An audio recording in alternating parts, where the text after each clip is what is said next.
Welcome back to LonelyManBGs and this video series on how to play Vast, the Crystal Caverns.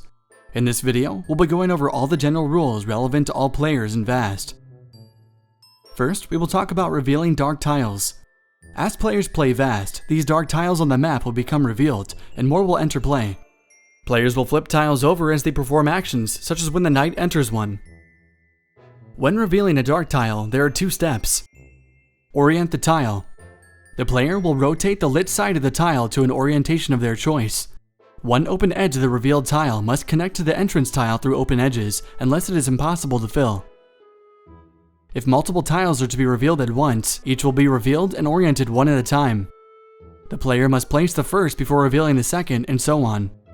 The player also chooses the order of reveal. Fill open edges.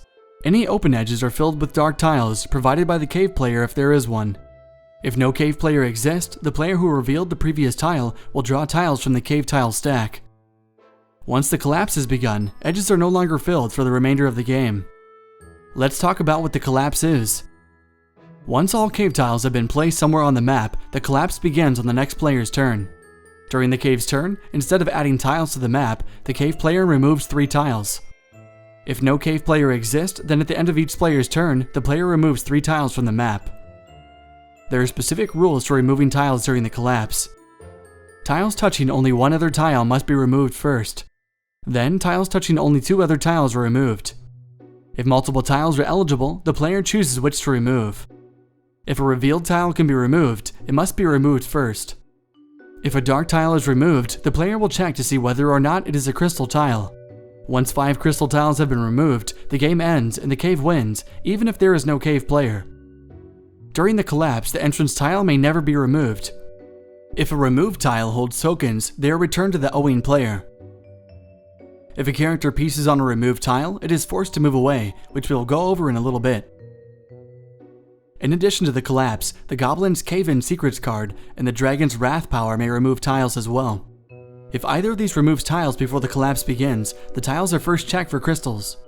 These are removed from the game, and the remaining tiles are shuffled to the bottom of the cave stack. If the map was split, it is reconnected, and dark tiles fill any open edges. If one of these abilities is used during the collapse, the tiles are simply removed as normal. If a tile holding a bomb token is removed, the bomb token is removed from the game. In addition, crystal tokens removed during the collapse do not count towards any victory conditions. Let's talk about connecting the map. Sometimes during removals, the map is split into unconnected sections. The player who split the map selects disconnected sections and slides it in one cardinal direction until the edge of at least one tile from the removed section is connected to the stationary one. Now, forced movement. Some abilities, such as the Dragon Slap and the loss of tiles, can force players to move.